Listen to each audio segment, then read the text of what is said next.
तो अभी शुरू करते हैं next tutorial PCB process control block, जो कि बहुत ही ज्यादा इम्पोर्टेंट टॉपिक है। और मैं इसको समझाने वाला हूँ एक रियल लाइफ एग्जांपल के साथ में।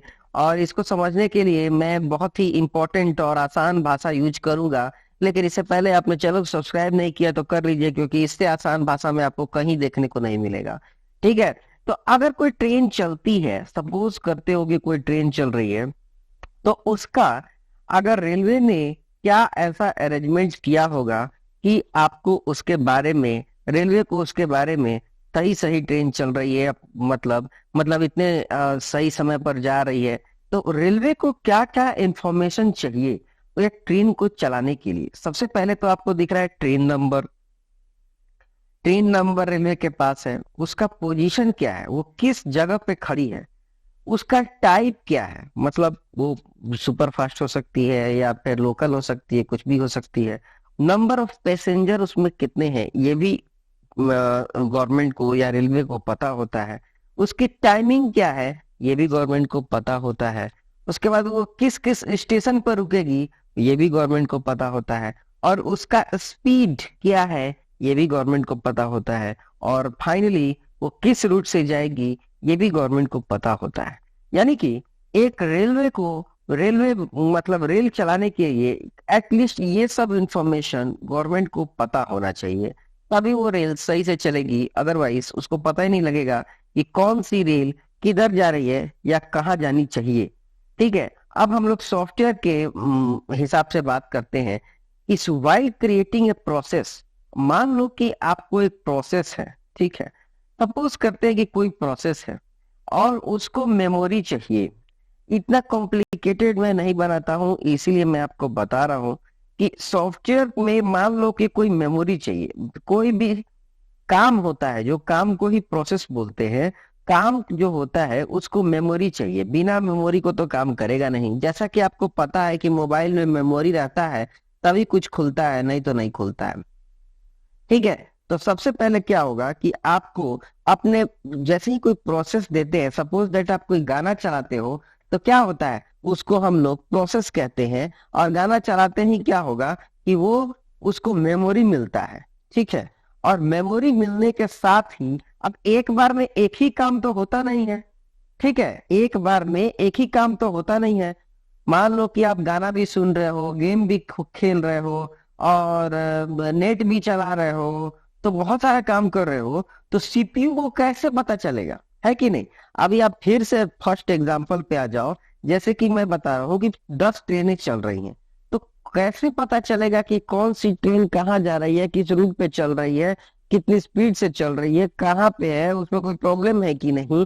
ये सब पता करने के लिए ये सब इंफॉर्मेशन जो मैंने बताया वो रहना चाहिए। इसीलिए मैं बता रहा हूँ कि ये सब इंफॉर्मेशन रहने के लिए आपको जो है इस ट्रेन के बारे में जानकारी के लिए एटलीस्ट ये इंफॉर्मेशन चाहिए। तो उसी तरह नेक्स्ट स्लाइड में आते हैं। तो सबसे पहले देखते हैं यहाँ पॉइंटर। पॉइंटर प्रोसेस स्टेट, किस स्टेट में है, प्रोसेस का नंबर। मतलब कहने का मतलब कि एक काम जैसे ही आप कंप्यूटर को देते हो तो उस काम का ये सब इंफॉर्मेशन आपके ऑपरेटिंग सिस्टम के पास रहता है, जिसे हम लोग बोलते हैं पीसीबी। यानी कि कोई भी काम लैपटॉप पे आप कर रहे हो, कंप्यूटर पे आप कर रहे हो, तो आप जो काम कर रहे हो उसका कुछ इंफॉर्मेशन होता है। जैसे आपने गेम खेल रहे हो तो गेम का कोई इंफॉर्मेशन होगा, और आप नेट भी चला रहे हो तो उसका कोई इंफॉर्मेशन होगा, जिसके जरिए जो ऑपरेटिंग सिस्टम है उसको मैनेज करता है। वही इंफॉर्मेशन जो है वो पीसीबी होता है। मैं जैसे बता दूं, ये आप दो काम कर रहे हो, गेम भी खेल रहे हो और नेट भी चला रहे हो, तो दो प्रोसेस हो गया। तो सबसे पहले प्रोसेस 1 बोल दीजिए, प्रोसेस 2 बोल दीजिए। जैसे कि आपने लिखा हुआ है प्रोसेस 1, और यहाँ पॉइंटर का मतलब क्या हुआ, प्रोसेस 1। पॉइंटर का मतलब ये हुआ कि आपका पहचान क्या है, प्रोसेस नंबर क्या है। ठीक है। प्रोसेस का स्टेट, किस स्टेट में है, वो रन कर रहा है कि नहीं कर रहा है, आप गेम खेल रहे हो कि सिर्फ खोल के बैठे हो। प्रोसेस नंबर, उस प्रोसेस का कोई यूनिक नंबर भी होगा। प्रोसेस काउंटर, कितने सारे प्रोसेस यूज कर रहे हो ये भी पता होना चाहिए। रजिस्टर्स, कहने का मतलब ये है कि वो मेंटेन है कि नहीं, मतलब कहने का है कि उनको रजिस्टर, रजिस्टर का मतलब होता है कि मेमोरी। तो एक रजिस्टर, एक मेमोरी भी होती है, रजिस्टर मेमोरी। ठीक है। तो किस काम को कौन सा मेमोरी देना है, मेमोरी लिमिट, कितना मेमोरी देना है। फाइल, ओपन फाइल लिस्ट, मतलब आपने एक गेम खेल खोल रखा है, दो गेम खोल रखा है, इस तरीके से फाइल का लिस्ट होगा। और भी कुछ काम होते हैं जिसको हम लोग एक एक करके अभी आगे नेक्स्ट स्लाइड में जानेंगे। ठीक है, सबसे पहले हम लोग पॉइंटर पे चलते हैं। Stack of pointer requires save with process switch from one state to another state. देखिए, पॉइंटर का मतलब ये होता है कि पॉइंट करना।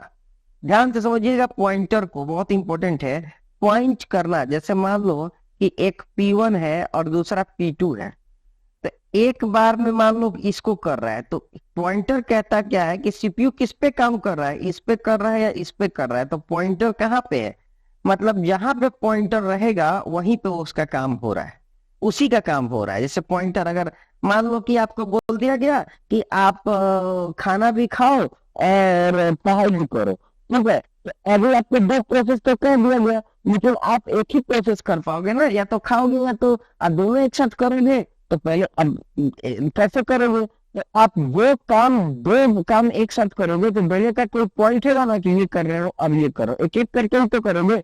तुम वो कर रहे हो कि ये कर रहे हो, ये कर रहे हो ये कर रहे हो, इसी को हम लोग पॉइंटर बोलते हैं। उसी तरह प्रोसेस स्टेट हुआ, किस स्टेट में है, प्रोसेस नंबर, उस प्रोसेस का नंबर क्या है, आईडी क्या है। जैसे आपको दो काम दे दिया गया तो आप सोचते हो कि पहले ये करेंगे फिर ये करेंगे, तो इसी को आप प्रोसेस नंबर दे देते हो। उसके बाद प्रोसेस काउंटर हो गया, रजिस्टर हो गया, memory limits and open files, ये सब मैंने आपको पिछले स्लाइड में ही बता दिया है। बाकी आगे चलते हैं और प्रोसेस कंट्रोल ब्लॉक के एडवांटेज क्या है ये देखते हैं हम लोग। जैसे एडवांटेज के रूप में इफिशियंस मेमोरी मैनेजमेंट, मतलब कहने का है कि आपके पास प्रोसेस हो रहा है तो आप जो है मेमोरी का मैनेजमेंट, मतलब सारा काम तो मेमोरी में ही होगा, तो मेमोरी का मैनेजमेंट हम सही से करें, इसीलिए हम लोग प्रोसेस मैनेजमेंट करते हैं। रिसोर्स मैनेजमेंट, आपके पास कंप्यूटर है, प्रिंटर है, नेट है, लैपटॉप है, तो रिसोर्स है आपके पास, प्रिंटर है, तो जब प्रिंटर खाली है तो काम करवा दिया, नहीं खाली है तो दूसरा कोई प्रिंटर लेकर के बैठा है कि नहीं। जैसे आपके घर में मान लो साइकिल है, तो आप यूज कर रहे हो तो ठीक है, नहीं तो चलो भाई आपका दोस्त या आपका भाई चला गया कि वो यूज कर रहा है। तो रिसोर्स मैनेजमेंट मतलब रिसोर्स का मैनेजमेंट करना।